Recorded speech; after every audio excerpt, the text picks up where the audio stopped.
matatandaan nyo, way back 2010 ata yun mga kababayan or 2016, may lumabas kasing balita na kung saan etong si Duterte ay nagbigay daw ng signal para i-execute or para bitayin mga kababayan etong si Mary Jane Veloso. Kung matatandaan nyo, natalakay na natin to. Akala ko nga mga kababayan, nung pinag-uusapan natin to nung mga nakaraang buwan, akala ko etong si Mary Jane Veloso is wala na talaga.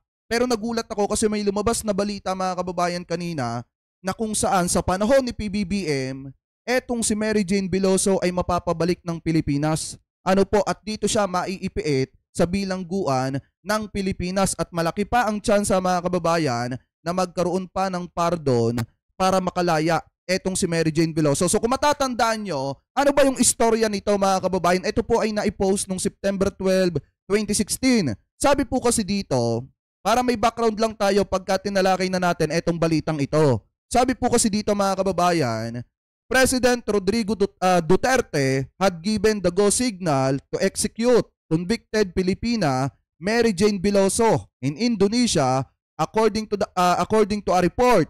Sabi dito, the Jakarta Post reported that Indonesian President Joko Widodo said Duterte has given the go-ahead to proceed with the execution as quoted by Antara News Agency. Sabi pa dito mga kababayan, eto daw.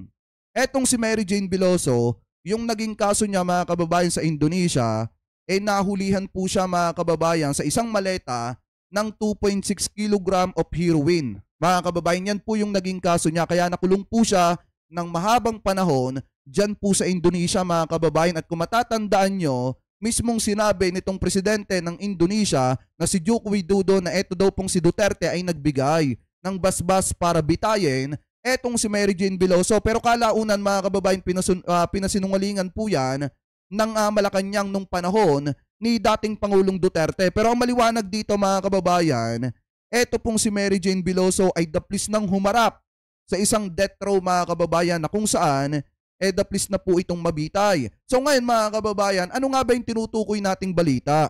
Sabi dito sa lumabas na balita, Veloso may get absolute pardon if transferred to the Philippines ayon po sa mga legal counsel. So ngayon pakinggan po natin itong nakita nating balita galing po sa teleradyo na kung saan mga kababayan, sa kabila ng mahabang pagkakakulong nitong si Mary Jane Veloso at daplis pa na humarap sa death row dyan po sa Indonesia. Ngayon mga kababayan, malaki ang tsansa na etong si Mary Jane Veloso ay mapabalik ng Pilipinas at dito maikulong. At malaki din ang tsansa na magkaroon pa ng pardon mga kababayan para makalaya etong si Mary Jane Veloso. Pakitama na lamang po ko kung ako po ay mali. So ngayon pakinggan natin etong balita galing sa teleradyo. Ay nagkausap na ang Philippine government at ang Indonesian government sa posibleng paglilipat doon ho sa ating kababayang si Mary Jane Veloso na matagal na hong nakadetain dyan sa Indonesia. Pero yung detalye ho'y medyo kumbagay bitin. Alamin nga ho natin ano bang posibilidad na talagang maibalik ho ng Pilipinas or mailipat ng detention facility si Mary Jane mula sa Indonesia papunta ng Pilipinas. Nakakausap po natin ang kanyang legal counsel, si Attorney Edre Olalia, ang legal counsel ni Mary Jane Veloso. Attorney Edre, magandang gabi ho sa inyo. Si Johnson po ito sa Teleradyo Serbisyo. Good evening po. Kumusta ho kayo? Ay, magandang gabi, John. Okay naman. Kayo, kumusta naman? Ayos naman. Medyo nabibitin lang ho kami doon sa kabuang detalye nung naging pahayag ng Foreign Affairs Department. Kayo ho ba, ano bang information po ninyo doon sa posibleng paglilipat daw ng kliyente po ninyong si Mary Jane din sa Pilipinas? Ay, Johnson, pinaabot sa amin ng grupong migrante. Ito yung organisasyon ng mga migrante na tumutulong kay Mary Jane ng isang salin sa Ingles ng press statement ng Indonesian Coordinating Committee for Law, Human Rights, Corrections, and others, no? Na kung saan nakasaad nga na ang ating embahada sa Jakarta ay nakipag-usap sa ministro na nabanggit ukol nga sa mga iba't ibang usapin kasama na itong sitwasyon ni Mary Jane. Opo. Ngayon, dun sa pahayag na yon na pinabot sa atin isang linggo na nakaraan, ay sinabi na pinag-aaralan na nga kinoconsider ang termino ang possible transfer of prisoner na tinatawag. At maaari ito ay makamit sa pamamagitan kung hindi ng negosasyon at kasunduan sa dalawang pamalaan ng Indonesia at saka ng Pilipinas, o di kaya kung So sa madalit salita mga kababayan, etong si Mary Jane Veloso, malaki ang tsansa na mapabalik dito sa Pilipinas. Kasi nung panahon ni Duterte talagang napakalabo mga kababayan. Kasi mismong presidente ng Indonesia na ang nagsabi na sinabi daw ni Digong mismo mga kababayan nung napag-usapan etong kaso nitong si Mary Jane Veloso at nung daplis na itong humarap sa death row mga kababayan, ang sabi daw ni Digong, go ahead.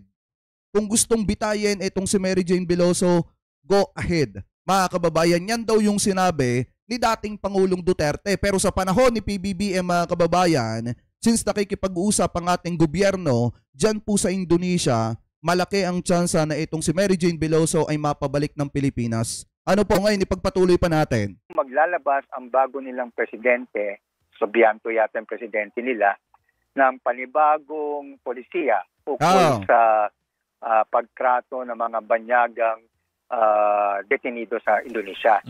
At ang medyo kinatutuwa namin dahil nakasaad din doon sa press statement, Johnson, na kung sakali mailipat na sa kalaunan si Mary Jane sa Pilipinas, home country, no? Kasi hindi lang si Mary Jane yung specifico, no? Foreign nationals. Sa sitwasyon ni Mary Jane, nakalagay dun sa pahayag na inililipat ng Indonesia sa option o yung responsibilidad o pagpapasya sa Philippine government kung gusto niya to magbigay ng clemencia. Pero sa panig ng Indonesia, as far as Indonesia is concerned, ay tumitindig sila na dapat ay yung conviction of death penalty ay dapat respetuhin.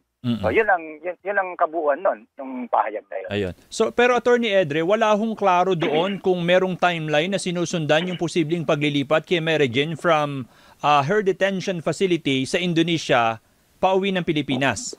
Kasi mga kababayan, eto tingnan nyo bakit ba natin pinag-uusapan ito? Kasi once na mailipat sa Pilipinas, etong si Mary Jane Veloso, napakalaking sampal nito kay Duterte. Bakit mga kababayan? Kasi sinasabi nung panahon na yan ng mga DD-shit na wala na daw pag-asa, etong si Mary Jane Veloso. Bakit mga kababayan? Kasi nga naman, nahulihan siya ng 2.6 kilogram ng heroin mga kababayan. Ano po, na naging dahilan para maharap siya sa death row. At hindi lang yon mga kababayan. Nung lumabas yung balitang yan dati, kung matatandaan nyo, ito pa nga yung statement dati nung dating presidente ng Indonesia eh. Wait lang, pakita ko lang sa inyo. Baka kasi sabihin nung iba, gumagawa tayo ng fake news mga kababayan. Ito, The Guardian. Kung makikita nyo dyan mga kababayan, ito yung statement dyan, no? Indonesia says Duterte has given it permission to execute Mary Jane Veloso. Ayan, no? Napakaliwanag dyan mga kababayan. Ngayon, eto yan. I-play natin yung video baka sabihin ng iba, fake news tayo eh. Juga sudah saya sampaikan mengenai Mary Jane dan saya bercerita bahwa Mary Jane itu membawa. Sabi dito Rodrigo Duterte about the Mary Jane situation. 2,6. I told him, yan yung sabi niya dito I told him that Mary Jane was found guilty of carrying 2.6 kilogram of heroin. Yan yung sabi dito. Ngayon ipagpatuloy pa natin. Kilo heroin dan saya cerita mengenai I also told him about the delay in the previous execution. Sinabi daw niya mga kababayan dito kay Duterte.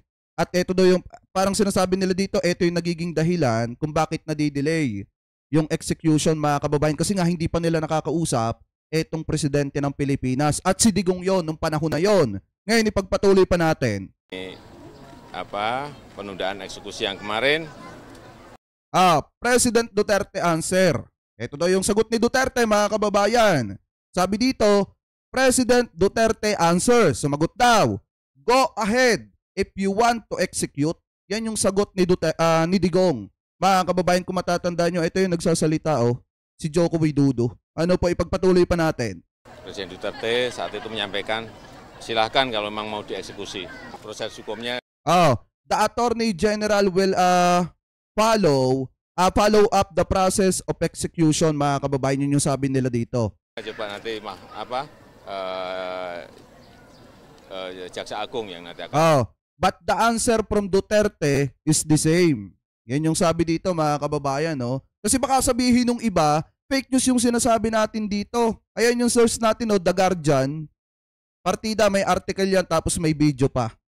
Mengikuti proses. Tapi jawaban Presiden Duterte saat itu seperti itu. Ayan, maliwanag.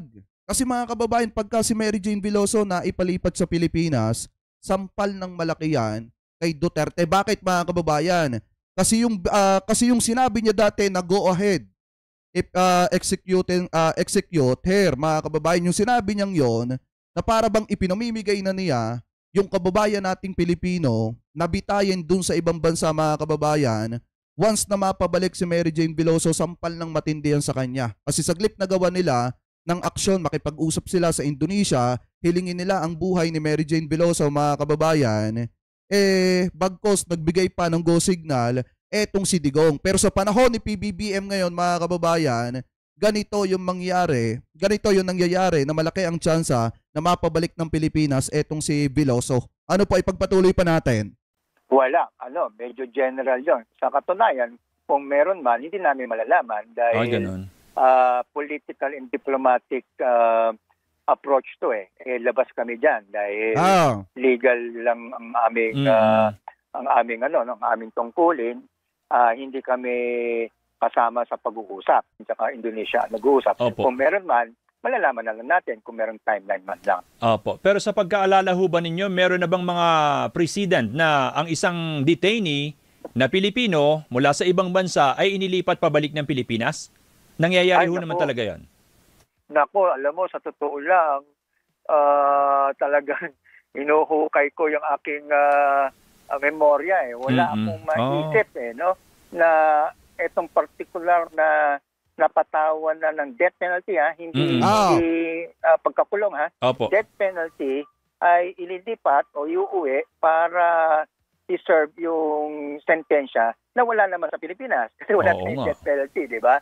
So sa madalit salita, ito yung kauna-unahan kung sakali na mangyari ito, mga kababayan, na yung isang napatawa ng death penalty sa ibang bansa katulad nitong Indonesia, katulad nitong si Mary Jane Veloso, ito lang yung kauna-unahan na nagkaroon ng kaso na gano'n na mapapauwi ng Pilipinas, mga kababayan. At dito niya pagbabayaran yung kanyang kasalanan, yung sentence niya, mga kababayan.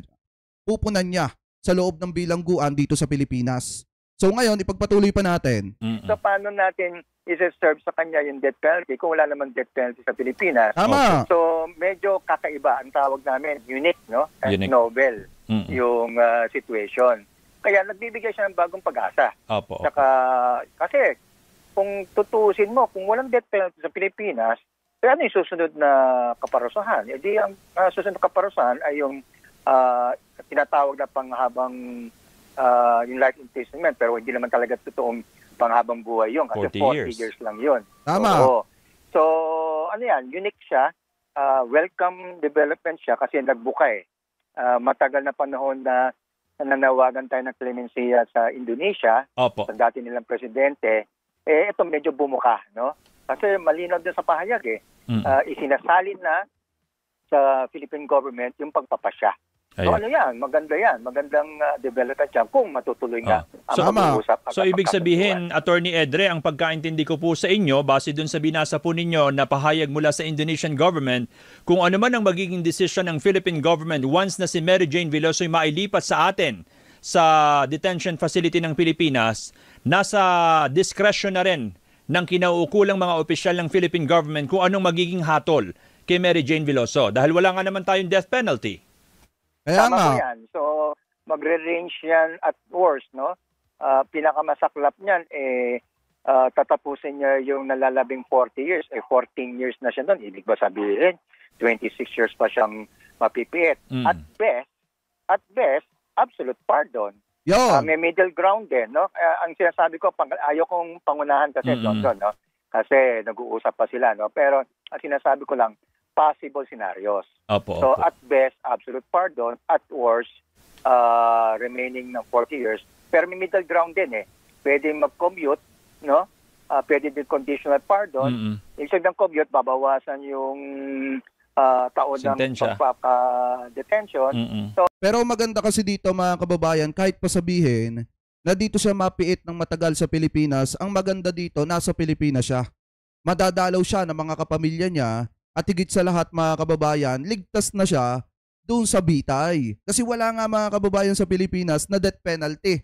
So ibig sabihin, ligtas sa kamatayan, etong si Mary Jane Veloso. Yan ang maganda kasi dito mga kababayan, kahit pa sabihin na pupunan niya yung nalalabi ng kanyang sentensya mga kababayan sa bilangguan dito sa Pinas, ang maganda pa rin doon, na dapat ipagpasalamat natin, buhay etong si Mary Jane Veloso at nailigtas sa bingit ng kamatayan. Ano po, dahil sa Indonesia kasi mga kababayan, napatawa na nga siya ng bitay. Kaya nga lang mga kababayan, nadidelay kasi inilalaban pa rin nung kanyang mga legal counsel. So ngayon, kung titingnan po nating mabuti, ang maganda dyan, ligtas si Mary Jane Veloso. Unlike dun sa sinabi ni Duterte nung panahon niya na malaya ang Indonesia na bitayin etong si Veloso. Pero sa panahon ni PBBM mga kababayan, malaki ang tsansa na mailigtas etong si Mary Jane Veloso sa kamatayan. Kasi nga, malaki ang tsansa na mapalipat siya ng Pilipinas. Ano po, ipagpatuloy pa natin? So lahat ng siyempre tayo lahat, siguro kaisa nyo kami na humiling at tuloy-tuloy na mangampanya at magdasal na bigyan na siya ng clemency ng ating pamahalaan. Opo, kayo ano yan kakaiba yan, kakaiba kasi kung nasa Indonesia siya, napakakitid eh. Napakakitid yung posibilidad na mabigyan ng ng bagong kaparusahan kasi final na yung conviction eh. Diba? So dito, medyo nagkaroon ng puwang at pagbubuka. Attorney Edre, yun ho bang kaso ni Mary Jane Veloso, ang hinahawakan lamang po niya specifically ay yung kaso niya sa Indonesia or pati yung kaso nung mga nag-recruit sa kanya from the Philippines?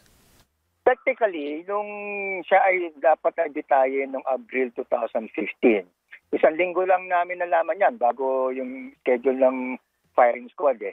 Kaya nagabol tayo kung naalala nyo ng ating gabi.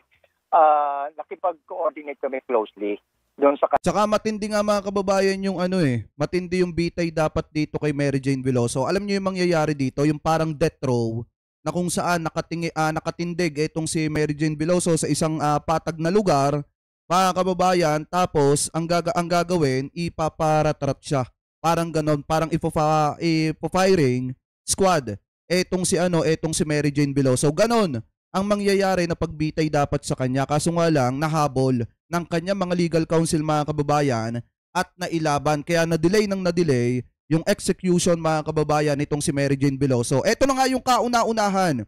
Sa totoo lang mga kababayan, kung ito mapalipat ng Pilipinas, eto yung kauna-unahan na ganyang kaso mga kababayan na mapapalipat ng Pilipinas na may isang tao na nahaharap sa bingit ng kamatayan mga kababayan na maiisalba pa ng gobyerno ng Pilipinas at dito pa magbabayad ng kanyang kasalanan sa Pinas. Bibihira po yan mga kababayan sa kauna-unahang pagkakataon. Ano po, ipagpatuloy pa natin?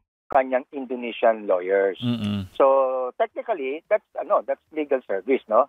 Technically legal counsel. Pero on record hindi kami kasama kasi hindi kami pwede mag-practice sa Indonesia, no? Ngayon, dito sa kaso sa RTC, Regional Trial Court sa Nueva Ecija, no? Kami tumatayong ang tawag natin diyan ay private prosecutor. Kasi criminal case to. Ang pangunahing abogado diyan ay nag-uusig ay ang public prosecutor mula sa DOJ. Kami yung private prosecutor kasi kami ang kumakatawan kay Mary Jane saka doon sa pamilya ni Mary Jane. Yung sa large scale, illegal recruitment, estafa, tsaka human trafficking. Na ngayon ay nihintay na lang natin yung pagkuha ng kanyang testimonya. Yes, Willie Mike Lau, parang Jose Rizal. Ganun na nga, ganun dapat ang mangyayari dito kay Mary Jane Veloso. Ganun dapat ang klase ng pagbitay sa kanya. Ano po ngayon, ipagpatuloy pa natin, yung mga DD shot dyan ha, na nagsasabi na walang ginagawa si PBBM. Hinahayaan lang yung mga kababayan nating OFW, ikinukumpara nila kay Duterte. Eto, tingnan nyo na lang mga kababayan. Napaka-imposible, pero nang dahil mga kababayan sa magaling yung presidente at magaling yung mga nakaupo ngayon sa ating gobyerno, yung imposible ginagawang posible. Mga kababayan, ano po ngayon, ipagpatuloy pa natin. Ganun na Bintinton Johnson kung matatandaan nyo, no? Ang hinihintay na lang natin bago pa lumabas ng bagong development, kung ano yung petsa, saka kung saan kukunin. Ngayon, may bagong development, tingnan natin kung saan talaga kukunin deposition. Sa Indonesia pa ba? Or dito na. pagdating na niya lang dito sa Pilipinas. So ibig mong sabihin, Attorney Edre, yun hong testimonya ni Mary Jane na po pwedeng magdiin dun sa mga nag-recruit sa kanya, wala pa hanggang ngayon?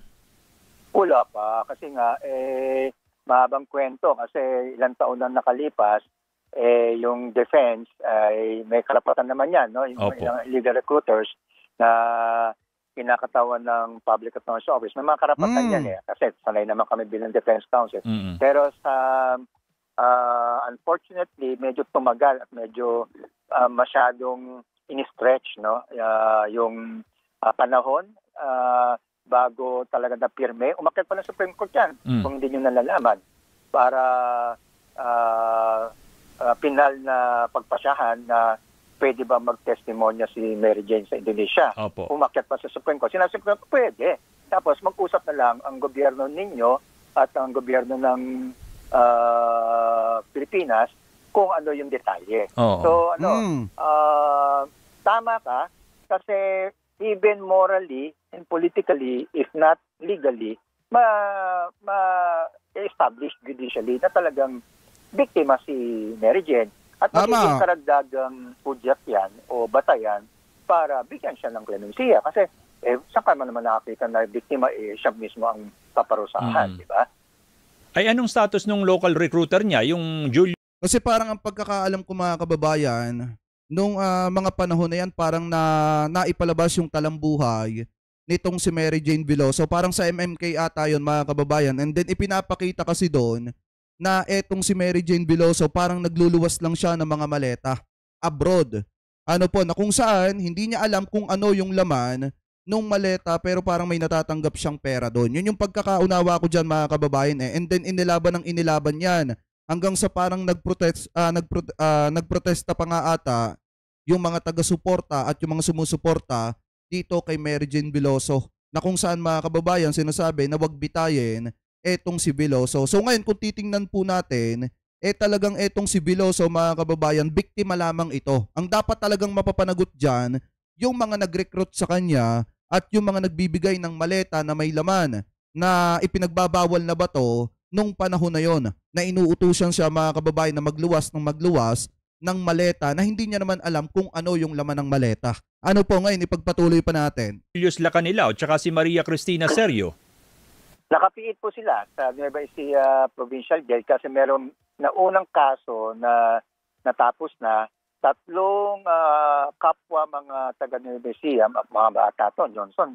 Nakilala ko, pumunta kami ilang taon halos sa isang kalsada lang nila Mary Jane, mga 18, 19, 20 years old na pinangakuan din nung itong magkarelasyon na si Sergio at si Julius, Christian San Julius, ng trabaho sa ibang bansa at nagluwal pa nga ng pera.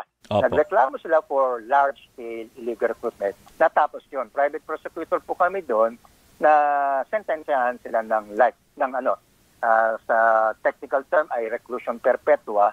Kasi po sa abogado, sa mga nakikinig na abogado, alam nila na magkaiba po yung reclusion perpetua sa life imprisonment.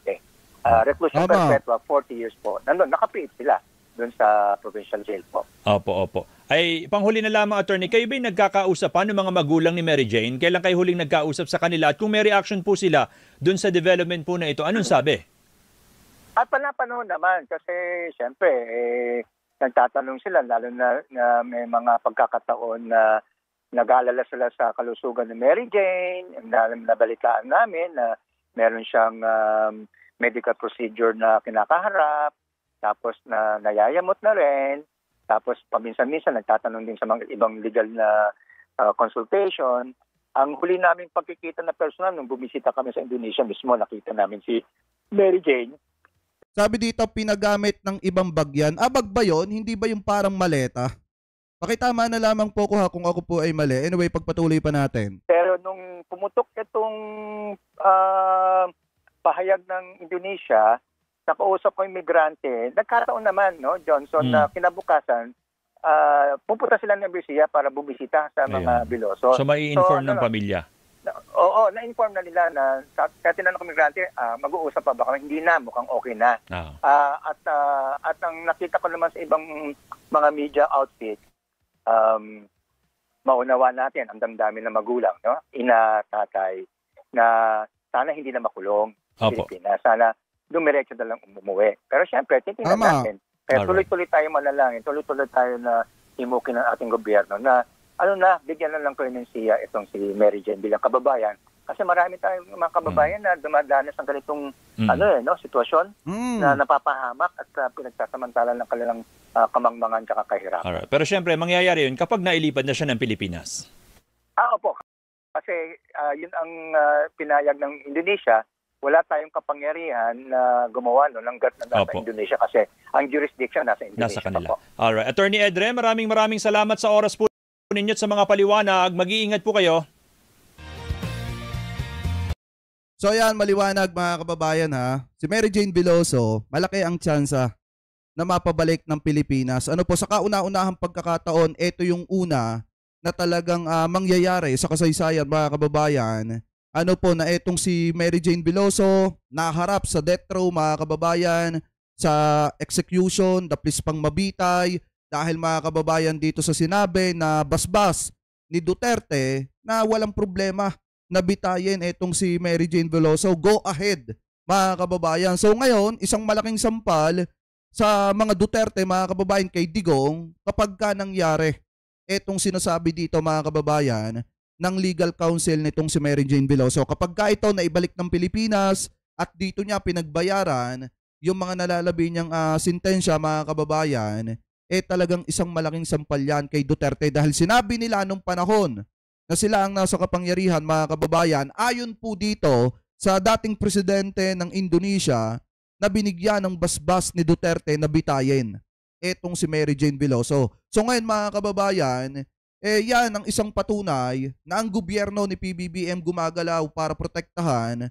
at talagang tutukan ang kapakanan ng mga kababayan natin na OFW. Sana naman yung iba, hindi porkit may nakita kayo kay Digong nung panahong una mga kababayan, ikukumpara nyo ng ikukumpara etong si PBBM. So ngayon ang ating presidente kasi tahimik lang na gumagalaw. Hindi naman yung katulad ni Duterte dati na konting accomplishment lang mga kababayan, kailangan pang ipag-ingay. Ano po, si PBBM tahimik lang na gumagalaw, ang gobyerno niya tahimik lang na gumagalaw. Kita nyo, eto, nagugulat na lang tayo mga kababayan na yung isang tao na nahaharap sa kamatayan, malaki pa ang tsansa na maisalba ng gobyerno ng Pilipinas sa panahon pong ito ngayon.